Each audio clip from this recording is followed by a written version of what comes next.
Good morning students. तो कैसे हैं आप सब। तो स्टूडेंट्स, कल हमने फिजिक्स का पोर्शन ऑलमोस्ट ख़त्म कर दिया था। तो आज हम ईवीएस का पोर्शन शुरू करेंगे और उसमें जो सिलेबस में रहेगा ईवीएस के, वो रहेगा आपका इकोसिस्टम, उसके कंपोनेंट्स, फूड चेन्स और फूड वेब्स।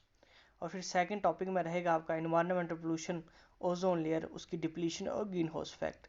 तो स्टूडेंट, आज का जो टॉपिक रहेगा आपका, आज जो डिस्कस करेंगे वो हम करेंगे इकोसिस्टम, उसके कंपोनेंट्स के बारे में, और जिसमें हम बात करेंगे इंट्रोडक्शन इकोसिस्टम की, फिर डेफिनेशन, फिर मैं बताऊंगा कंपोनेंट्स ऑफ इकोसिस्टम, और फिर बायोटिक कंपोनेंट्स थोड़ा बहुत डिटेल में पढ़ेंगे।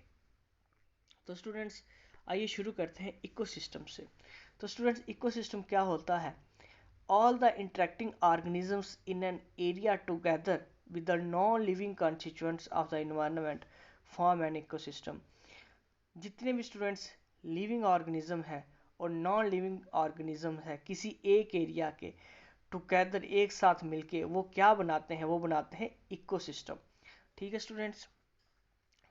उसके बाद बात करते हैं इकोलॉजी की। तो इकोलॉजी क्या है? It's a scientific study of relationship of the living organism with each other and with their environment. तो इकोलॉजी क्या है? ये बेसिकली स्टडी है रिलेशनशिप की, किसके साथ? लिविंग ऑर्गेनिज्म के साथ, लिविंग ऑर्गेनिज्म के एक दूसरे के साथ, और या फिर उनका इन्वायरमेंट के साथ किस तरह का रिलेशन है, उसको हम बोलते हैं इकोलॉजी। अब बात करते हैं इन्वायरमेंट की। तो एवरीथिंग दैट सराउंड्स और affects an organism during its life time is collectively known as environment. तो स्टूडेंट्स,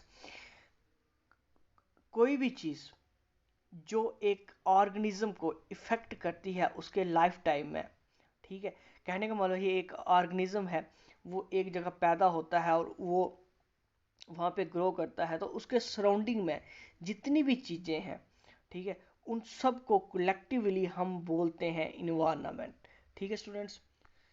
अब बात करते हैं इसके डेफिनेशन की। तो डेफिनेशन क्या है?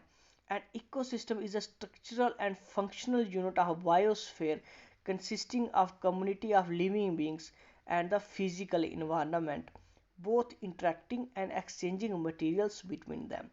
तो स्टूडेंट्स, कहने का मतलब ये है कि इकोसिस्टम क्या है? स्ट्रक्चरल एंड फंक्शनल यूनिट है। कहने का मतलब है कि इकोसिस्टम ही है ऐसा है जो बायोस्फीयर को बनाता है। बायोस्फीयर में क्या क्या आता है? बायोस्फीयर में आपके आएंगे लिविंग बींग्स आएंगे और फिजिकल इन्वायरमेंट आएगा। ये आपस में इंटरेक्ट करेंगे और एक दूसरे के साथ मटेरियल्स का एक्सचेंज करेंगे। ठीक है स्टूडेंट्स। तो अब आपको एग्जांपल के साथ मैं अच्छे से बताता हूँ। तो जैसे हम बात कर लेते हैं गार्डन की। तो in a garden we will find different plants such as grasses, trees, flower bearing plants like rose, jasmine, sunflower, and animals like frogs, insects, and birds. All these living organisms interact with each other, and their growth, reproduction, and other activities are affected by the abiotic components of ecosystem. So a garden is an ecosystem। कहने का मतलब ये है student, अगर हम किसी garden की बात करते हैं तो गार्डन में क्या होते हैं आपको पता है? ग्रासेस होंगे, प्लांट्स होंगे, ट्रीज होंगे, फ्लावर्स होंगे। तो वहाँ पे क्या करेंगे? इंसेक्ट भी होंगे। तो इंसेक्ट क्या करेंगी? वो जो फ्लावर्स हैं उनका नेक्टर खाएंगे। और वो नेक्टर नहीं खाएंगे तो स्टूडेंट्स क्या होगा कि वो सर्वाइव नहीं कर पाएंगे और वो डेथ हो जाएगी। तो अगर वो, और प्लांट के केस में अगर प्लांट का वो नेक्टर नहीं खाएंगे तो उसकी अच्छे से ग्रोथ नहीं हो पाएगी। तो स्टूडेंट्स, कहने का मतलब ये है कि लिविंग नॉन लिविंग ऑर्गेनिज्म जितने भी हैं वो एक पर्टिकुलर एरिया में जब एक दूसरे के साथ रिलेशन में रहते हैं, और वो रिलेशन उनके ग्रोथ को, रिप्रोडक्शन को, और भी बड़ी सारी जो एक्टिविटीज़ है अगर उनको इफ़ेक्ट करता है, तो उस पर्टिकुलर एरिया को हम इकोसिस्टम का नाम दे देते हैं। जैसे गार्डन एक अलग तरह का इकोसिस्टम आ गया। फिर हम बात करते हैं जैसे मैरीन इकोसिस्टम की बात करते हैं। समंदर में जितने भी जीव्स हैं, जितने भी लिविंग ऑर्गेनिज्म हैं, जितने भी प्लांट्स हैं, वो एक दूसरे के ऊपर डिपेंड है, तो हम उसको मैरीन इकोसिस्टम बोल देंगे। तो इसी तरह से फिर एक टेरेस्ट्रियल इकोसिस्टम आता है। तो इसी तरह से स्टूडेंट्स इकोसिस्टम की अलग अलग टाइप्स होती हैं। ठीक है स्टूडेंट्स। अब बात करते हैं कंपोनेंट्स ऑफ इकोसिस्टम। तो स्टूडेंट्स, दो कंपोनेंट्स होते हैं इकोसिस्टम के, एबायोटिक कंपोनेंट्स और बायोटिक कंपोनेंट्स। तो एबायोटिक कंपोनेंट्स क्या होते हैं? Abiotic components consist of physical factors such as minerals, chemicals such as oxygen, nitrogen, forest fires, weather, soil, water, air, energy, rainfall, temperature, atmosphere। तो abiotic systems क्या है, sorry abiotic components क्या है? Abiotic components हैं जितने भी physical factors हैं students हमारे इन्वायरमेंट में, उन सबको हम कंसीडर करते हैं कि वो एबायोटिक कंपोनेंट्स हैं। अब बात करते हैं बायोटिक कंपोनेंट्स की। तो इसमें जितने भी लिविंग ऑर्गेनिजम्स हैं उन सब को हम किस में रखते हैं, उनको रखते हैं बायोटिक कंपोनेंट्स में।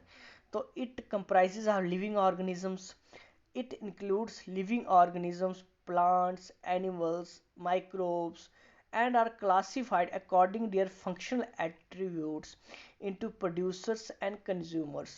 तो कहने का मतलब ये है कि बायोटिक कंपोनेंट्स में आपके जितने भी लिविंग ऑर्गेनिजम्स हैं, जैसे प्लांट्स हो गया, एनिमल्स हो गया, माइक्रोब्स हो गया, तो हम इनको बायोटिक कंपोनेंट्स में रखते हैं।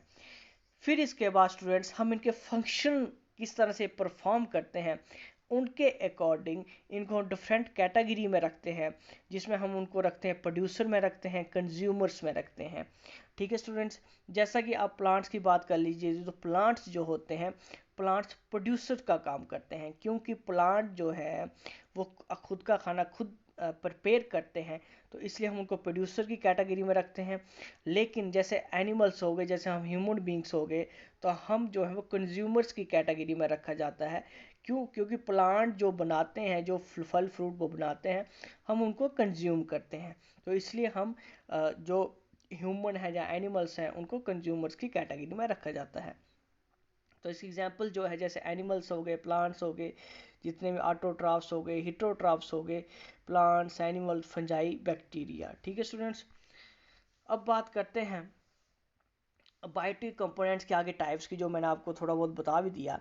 जैसे ऑटोट्राफ्स, तो these are also known as primary producers such as all green plants. तो स्टूडेंट्स हम इनको प्राइमरी प्रोड्यूसर्स भी बोलते हैं, क्योंकि यही एक मात्र प्रोड्यूसर, ये भी एक मात्र सोर्स है जितने भी ग्रीन प्लांट्स हैं जो प्रोड्यूस करते हैं। और ये प्रोड्यूस कैसे करते हैं? दे फॉर्म कार्बोहाइड्रेट बनाते हैं, कहाँ से? From simple inorganic raw material such as CO2 and water in the presence of sunlight by the process photosynthesis for themselves. तो स्टूडेंट्स ये किस तरह से प्रोड्यूस करते हैं? इनके अंदर रिएक्शन होती है फोटोसिंथेसिस, और जिसके द्वारा ये खुद के लिए फूड प्रिपेयर करते हैं और ये ग्रो करते हैं। ठीक है स्टूडेंट्स, तो फिर हमारे लिए इनडायरेक्टली क्या करते हैं कि जैसे कि इनके मतलब इनमें फ्रूट लगेंगे, जैसे ही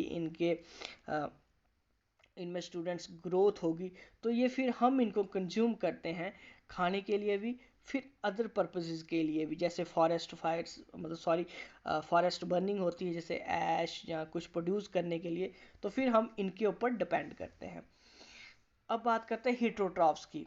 तो these are also known as consumers. तो स्टूडेंट्स इनको हम कंज्यूमर्स भी बोलते हैं, और इनमें ही हम आते हैं, मतलब ह्यूमन बीइंग्स या जितने भी एनिमल्स हैं, जितने भी एनिमल्स दूसरे पे डिपेंड हैं, तो वो इसमें आते हैं।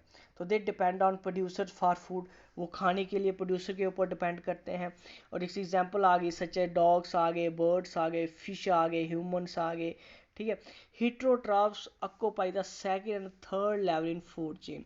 तो स्टूडेंट्स ये जो पॉइंट है ये आपको अच्छे से क्लियर मैं करवाऊंगा जब हम फूड चेन की बात करेंगे।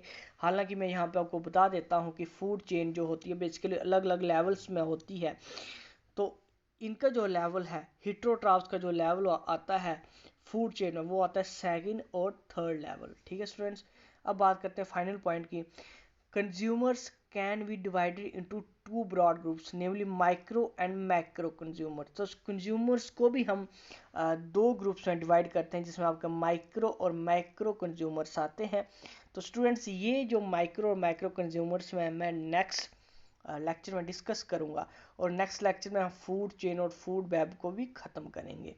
तो स्टूडेंट्स आई होप आपको ये लेक्चर अच्छे से समझ आ गया होगा। तो ध्यान से समझिएगा, अगर कोई आपको कुछ भी क्वेरी है तो आप कमेंट सेक्शन में मेंशन कर दीजिएगा। Okay students, thank you, God bless you.